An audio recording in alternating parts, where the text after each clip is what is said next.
แล้วว่าแบบนี้นะได้มันจะแล้วนะแบบนี้นะเอา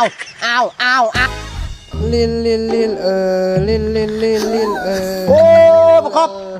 ไอ้จ้างน้องมาเฮ็ดเวียกได้ทำนี่เนาะนับมือนับนักนี่ใส่ฮอดแผ่นเพิดลิน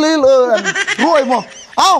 เครื่องนั้นไปซักดูมันวันบริเฮ็ดเวียกเฮ็ดงานอย่างน้องน่ะโดยเดี๋ยวไปซักให้เด้อนะเด้อ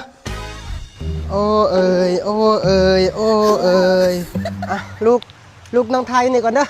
น้องไทยนี่เด้อซักเครื่องก่อน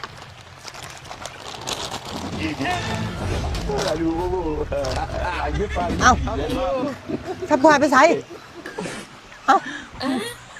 หรือมันบ่พอบ่ใส่อีกดูเอาไปใส่อีกแล้ว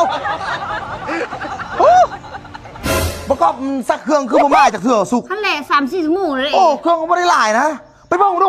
โอ้ยโนประกอบมันไปซักเครื่องคือดนเด้อว่ะเอาโอ้หายอีกแล้วมันได้มันสิแล้วว่าแบบนี้นะมันได้มันสิแล้วนะแบบนี้นะเอาหายอีกแล้ว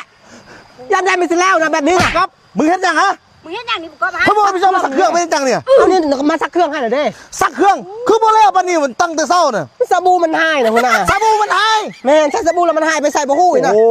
ยปักเป็ดมึงเอ้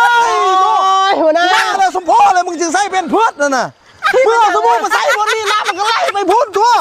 ที่มันซักให้เมื่อโดยซักเมื่อโอ้ยยุ่งยังหมดแล้วอยู่